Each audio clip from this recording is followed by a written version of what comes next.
Box to Box Media Network. Lisir wangi sliramu tumaking sirno ojo tangikanmu guling awas jo ngetoro aku lagi bang wingo Jin setan kang tak utusi Dadyo sembarang Wojo layu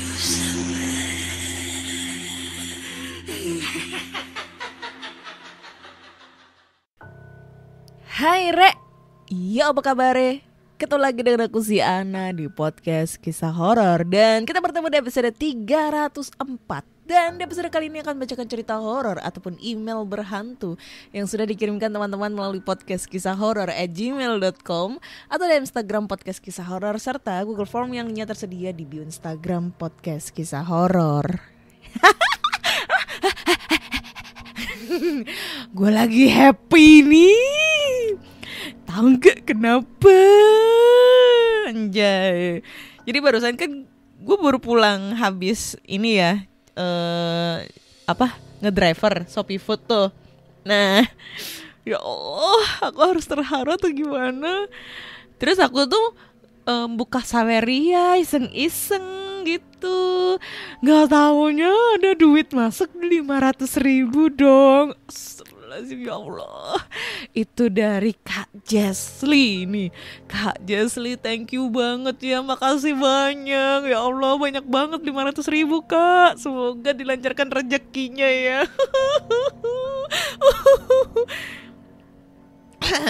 Terus dia bilang, ada pesennya nih. Hi Ana, salam dari Sabah. Gua kan nggak tahu Sabah itu mana. Gua cari ternyata dari Malaysia. Yuh. Semoga aku bisa ke sana ya. Saya sudah mengikuti podcast Ana dari awal sampai menunggu episode yang baru. Semangat terus ya Kak Ana, 1 hari 1 episode. Siap. Ih, udah dikasih 500.000 mah udah siap aja. Aduh, thank you banget ya Kak Jesly. Gue nyari Instagramnya gak nemu lagi. Aduh, tadi udah gue email deh. Pokoknya terima kasih banyak ya Kak. Sebenarnya ini kebanyakan banget, tapi gak apa-apa sih. Lebih banyak lebih bagus gitu kan. Gak tahu diri banget ya gue ya. Pokoknya terima kasih banyak ya Kak Jesly. Dan teman-teman lainnya nih yang udah nyawer-nyawer gue juga, terima kasih banyak. Ya Allah, semoga rezeki kalian dilancarkan sama Allah Subhanahu wa Ta'ala, sama Tuhan Yang Maha Esa ya. Semoga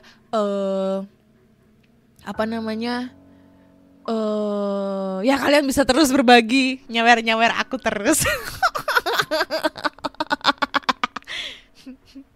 Kayak orang gila ya gue ya. Aduh, astagfirullahaladzim, gue lagi happy banget ini. Nah, karena gue lagi happy, jadi gue mau ngebacain cerita horor yang udah masuk di email. Oke, lupakan masalah itu. Kita bekerja ini sekarang, bekerja ya. Ngebacain cerita horor yang udah masuk di email. Nah, jadi cerita pertama ini datang dari Mega Mendung. Judulnya adalah Penunggu Pemandian Lama. Hai kakak, nama aku Mega. Aku berasal dari Sulit Air, Kabupaten Solok, Sumatera Barat. Aku udah lama mendengar podcast kisah horor Kak. Aku suka banget dengernya dan pembawaan santai dan tenang. Thank you. Sebenarnya dari lama aku ingin berbagi cerita, cuman karena aku disibukkan oleh ujian kelulusan sekolah, jadi aku mau fokus dulu ke sekolah. Aku tinggal di kampung bersama nenek dan kakekku untuk sekolah. Sedangkan orang tuaku ada di Pekanbaru. Sebenarnya dari lama aku ingin berbagi cerita, cuman karena aku disibukkan oleh ujian kelulusan sekolah, jadi aku mau fokus dulu ke sekolah. Kok ngulang ini? Aku ingin menceritakan kisah horor di tempat pemandian dekat rumahku. Di kampungku tempat pemandian umum itu namanya luwak. Sebelum mulai aku beritahu dulu denah rumah aku ya kak. Jadi rumah aku itu di lingkungan agak terpencil yang terdapat 3 rumah yang berderetan. Rumah aku terletak dekat tepi anak sungai dan di depan jembatan. Jadi rumah dengan luas jaraknya sekitar 36 meter. Sedangkan luwak terletak di antara jalan dan kolam kering. Jadi denah luwak itu jalan. Luwak baru kolam. Gimana sih? Luwak dulu baru kolam. Di lingkungan rumah aku banyak pohon kelapa, pohon cengkeh, dan pohon rambutan yang sangat lebat-lebat serta sawah di tepi sungai. Berseberangan di rumah tetangga aku. Nah, luwak ini udah lama dibangun sejak zaman Belanda. Airnya berasal dari mata air dan yang anehnya semakin banyak orang yang mandi di luwak, semakin banyak pula airnya keluar deras. Seiring perkembangan zaman banyak warga di sekitar rumah aku ini mandi di rumah. Karena ada kamar mandi masing-masing di rumahnya. Hanya keluarga aku satu-satunya yang mandi di luwak tersebut. Padahal di rumah ada air mandi, kamar mandi, tapi keluarga aku aja yang ketagihan mandi di luwak karena airnya segar, jernih, dan bersih. Pernah di suatu kejadian waktu itu selesai azan maghrib, di kampung aku itu hari mulai gelap. Aku yang belum mandi sore pun pergi ke luwak untuk mandi sebentar. Karena perkiraan aku sempat nih untuk mandi. Soalnya langit belum gelap banget.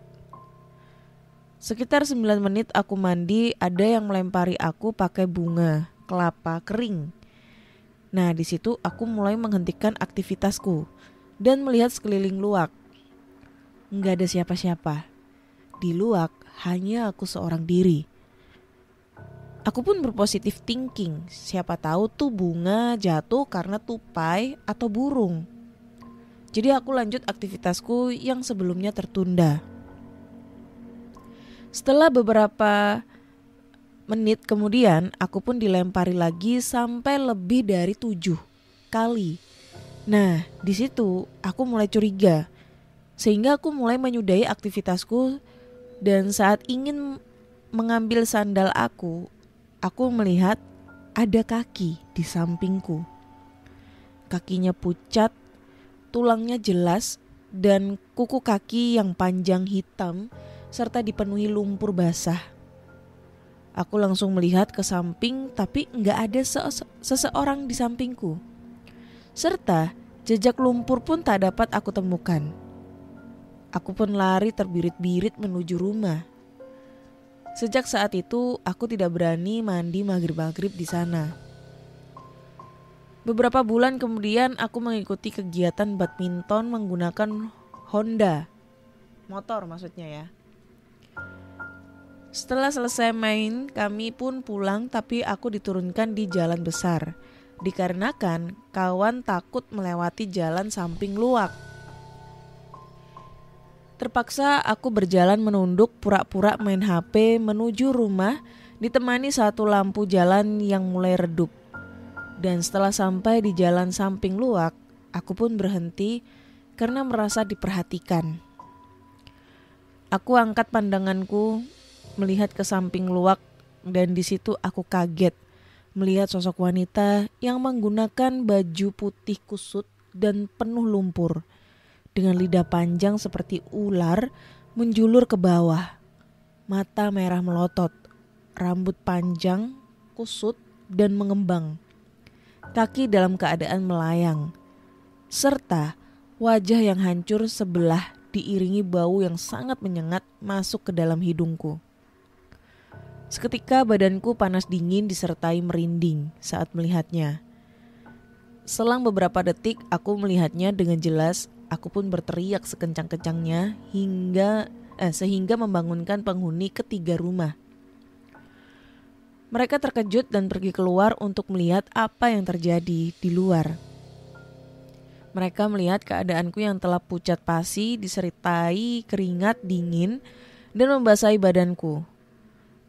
Saat mereka menanyakan kenapa aku berteriak, saat itu juga aku terjatuh dan kedua kakiku lemas, tidak kuat untuk berjalan. Dan salah satu tetanggaku membopong aku ke kamar dan aku sakit lebih dari 2 minggu. Ada juga kadang di malam hari aku mendengar jelas suara orang mandi, mencuci baju, orang ketawa-ketawa, serta tangisan anak bayi di luak. Kayaknya ramai banget lah. Aku juga pernah dengar cerita om aku kalau dia sering melihat seorang wanita yang memakai kebaya jadul yang lusuh. Kepala samping datar dan juga sosok wanita yang aku lihat waktu itu. Om aku bilang, wanita itu mempunyai aura yang sangat negatif dan dia udah lama di sana. Aku sering dengar cerita tetangga aku yang rumahnya agak jauh dari luak. Kalau dia pernah datang ke sungai, tepi rumah aku malam-malam untuk memancing.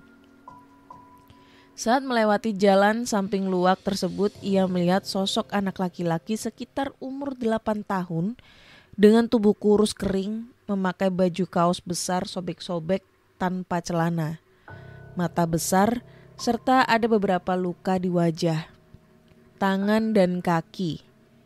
Saat itu juga tetangga menundukkan pandangannya dan ia langsung memohon izin untuk lewat dengan nada lirih, lalu membaca doa dalam hati. Setelah itu ia mengangkat pandangannya, anak laki-laki tersebut hilang entah kemana. Konon kata nenek aku, di sana ada banyak penunggunya, disebabkan luak itu udah lama dibangun serta banyak jenazah pribumi dibuang di samping luak tersebut. Karena di samping luak terdapat kolam kering yang sangat dalam. Tapi kolam itu sekarang udah dangkal, diisi pasir oleh warga sekitar. Pernah juga ada cerita seorang kakek-kakek yang ditampar oleh penghuni di sana karena mengumpat saat maghrib-maghrib, serta mengganggu ular di dalam luak. Nenek bilang jika ada hewan di dalam luak, apapun bentuknya, jangan diganggu. Takutnya itu penghuni di luak. Terus kalau udah maghrib, jangan keluar rumah karena di dunia ini bukan kita aja penghuninya. Makhluk lain pasti ada juga. Sekian kakak, sampai di sini cerita saya. Maaf kalau kurang seram, tapi menurut saya itu seram karena saya yang merasakan dan melihatnya sendiri. Maaf ya kak, cerita aku agak belibet. Terima kasih telah bacakan cerita aku. Semoga kakak sehat selalu dan penggemar podcast kakak makin bertambah. Amin. Amin amin. Thank you Mega Mendung untuk ceritanya ya. Dari Sulit Air, Kabupaten Solok, Sumatera Barat. Ada ya daerah namanya Sulit Air. Sulit air, sulit uang, sulit cinta, sulit nikah. Ya itu, sulit pokoknya. Semua serba sulit. Ini luak itu sungai ya, kali gitu ya, kali-kali kecil gitu ya. Gue nggak tahu luak itu apa. Yang gue tahu tuh luak itu kopi luak, gitu kan. White coffee, kopi luak. White coffee ini udah disebut ya, masuklah brandnya. Gimana sih?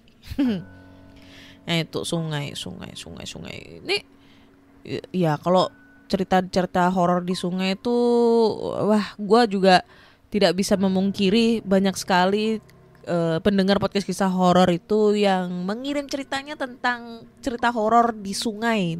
Yang dulu itu apa tuh?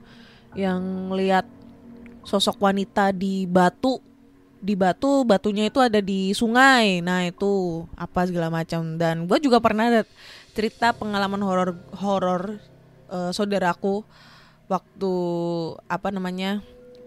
liburan di Jogja, liburan ke rumah nenek kita ya, yang ada di Jogja, yang dulu itu orang-orang sekitar itu masih mandinya, beolnya, nyuci baju, terus nyuci sapi, mandiin sapi, mandilah itu di sungai deket rumah nenek. Terakhir waktu kemarin lebaran kemarin kan gue pulang tuh ke Jogja, itu sungainya udah keruh gitu ya, udah keruh, cuma ada beberapa yang masih jernih dan masih ada beberapa warga sekitar itu yang masih mandi di sungai tersebut gitu. Cuma ya gitu deh, emang serem anjir. Mana tempatnya nenek aku tuh agak menjorok gitu, sungainya ke bawah gitu, jadi serem banget. Nah, kalau yang dialami Mega ya mungkin itu adalah kalau menurut aku loh ya, bisa jadi itu salah satu korban pembunuhan anjay, yang mayatnya dibuang di sungai tersebut, di luwak itu. Nah, sehingga menghantui para warga sekitar. Itu bisa jadi. Atau mungkin kalau yang wanita itu adalah penunggunya, sedangkan yang dilihat sama si pemancing itu yang lihat anak cowok sekitar umur 8 tahun dengan baju gede kedodoran sobek-sobek itu. Nah, itu kemungkinan korban, entah itu korban pembunuhan yang dibuang jenazahnya di situ, atau mungkin dia hanyut tuh di sungai nih. Karena kemarin beberapa kali di Surabaya itu banyak kejadian orang meninggal tenggelam di sungai pada saat berenang. Nah, yang kemarin itu, yang lagi baru-baru kemarin itu di Makassar, Sulawesi Selatan, 2 orang cewek itu tenggelam di sungai, di air terjun. Kasian banget. Padahal tuh abis berenang sama temen-temennya tuh, maksudnya berenangnya itu pegangan tangan. Entah kenapa tiba-tiba langsung yang 2 ini lepas kontrol. Entah gak tahu itu dia bisa berenang atau enggak, tapi di beritanya itu mereka meninggal gitu. Jadi buat temen-temen nih, kalau misalnya kalian gak bisa berenang, gak usah deh sok-sokan macem-macem mancing di tengah laut kayak, atau mungkin berenang di tengah laut, atau main-main di pantai atau gimana gitu loh. Jaga keselamatan kalian. Di Surabaya aja pas hujan deras itu ada loh yang tenggelam di selokan, meninggal anjir kemarin itu. Nah, itu hal-hal yang sekecil gitu tuh bisa membahayakan kita juga gitu loh. Walaupun kita ngeremehin, selokannya cuma selokan doang, tapi buktinya ada yang sampai meninggal karena banjir itu. Kayak gitu guys. Oke, Ma Acih, Mega, Mendung buat ceritanya ya. Cerita horor di pemandian lama gitu. Ini dia ngirim dua kali email. Oke, next kita lanjut ke cerita berikutnya. Ini sebenarnya dia ngirimnya baru-baru kemarin. Jadi cerita kali ini itu datang dari Naya. Oke. Halo Kak Ana, perkenalkan nama aku Naya.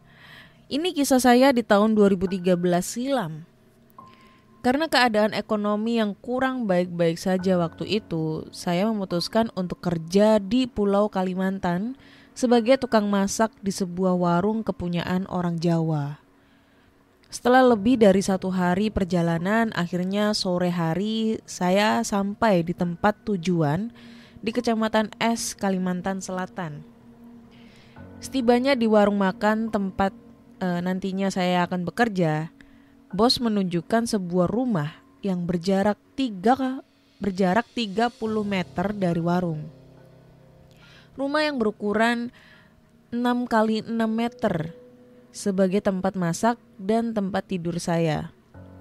Sedangkan 3 laki-laki karyawan warung lainnya akan tidur di dalam warung. Di depan rumah yang akan saya tempati terdapat rumah panggung khas Kalimantan yang dibiarkan kosong dan terbengkalai. Dari sejak awal saya datang, saya merasakan seperti ada seseorang di dalam rumah itu. Tapi katanya bos saya itu, rumah itu benar-benar kosong. Setelah 3 hari mulai bekerja, pada malam harinya, sekitar jam 11 malam, saya pamit ke bos saya untuk istirahat duluan, karena warung juga lagi sepi.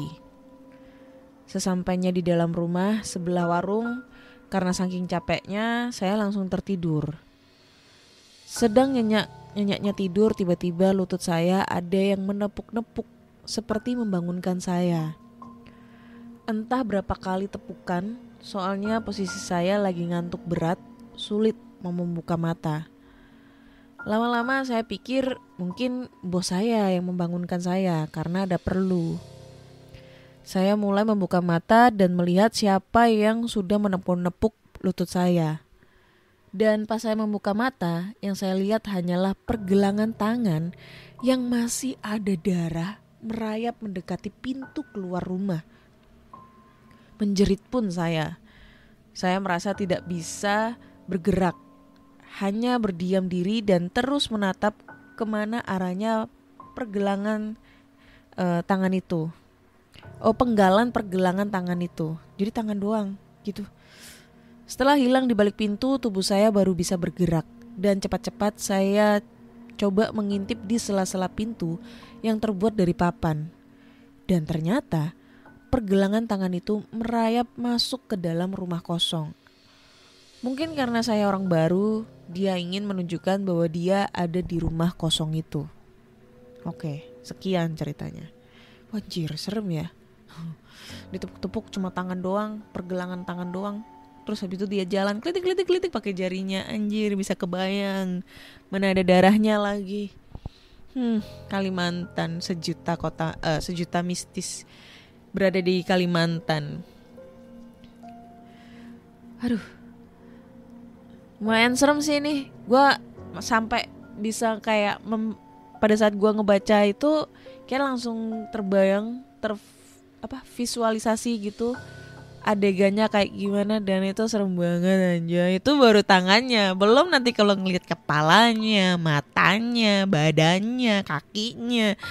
Wah, tidak bisa berkata apa-apa. Bagaimana itu sosoknya ya, anjay. Thank you buat ceritanya teman-teman. Ya, kayaknya cukup sekian dulu. 2 cerita udah cukup aja, gak usah banyak-banyak. Karena ya gue gak mau ngomongin gue bakal update setiap hari. Nanti gue dihujat gitu kan, karena banyak banget yang protes katanya update setiap hari. Sok-sokan mau update setiap hari, konsisten aja belum bisa. Iya, jadi semampu gue aja dah gue update ya. So buat teman-teman semua, terima kasih sudah mendengarkan podcast kisah horor sampai detik ini. Jangan lupa dengerin podcast kisah horor selalu ya di Spotify, Apple Podcast ada, Noise, abis itu Castbox, terus Google Podcast sudah nggak ada, dan masih banyak platform-platform podcast lainnya yang tersedia. Ada podcast kisah horor ya. Jangan lupa subscribe podcast kisah horor di Noise dan follow podcast kisah horor di Spotify. Kasih rating bintang 5 untuk podcast kisah horor di Spotify ya, agar aku lebih semangat lagi bikin konten. Nah, jangan lupa juga subscribe podcast kisah horor di YouTube. Namanya Anna Olive ya, nama channelnya. Ini gue belum bisa update cerita video terbaru karena HP ku masih masuk sekolah. Nggak ada HP, jadi gue lagi berusaha untuk gimana caranya mengambil HP gitu ya kan. Nanti pasti akan muncul lagi video-video terbaru. Jangan lupa di subscribe aja dulu, di like, komen, dan share, ditonton sebanyak-banyaknya supaya bisa 4.000 jam tayang guys, bisa AdSense lagi gitu guys. Dan buat teman-teman semua yang belum nyawer gua ya, jangan lupa sawer gua ya, yang banyak ya di Saweria. Nah, untuk link Sawerianya itu ada di Linktree di bio Instagram podcast kisah horor, atau di ini profilnya podcast kisah horor di Spotify ataupun di Noise. Di situ ada link Saweria, diklik terus abis itu masuk abis itu tulis emailnya, namanya siapa gitu, terus pesan-pesannya apa, bayar bisa pakai QRIS, pakai Dana, pakai OVO, pakai GoPay, pakai rekening juga bisa ya. Nah untuk nominalnya ya terserah kalian, seikhlasnya guys. Oke. Akhirnya saya Ana undur diri dan terima kasih sudah mendengarkan podcast kisah horor. Jangan lupa kirim cerita-cerita kalian ke podcastkisahhoror@gmail.com. Bye-bye.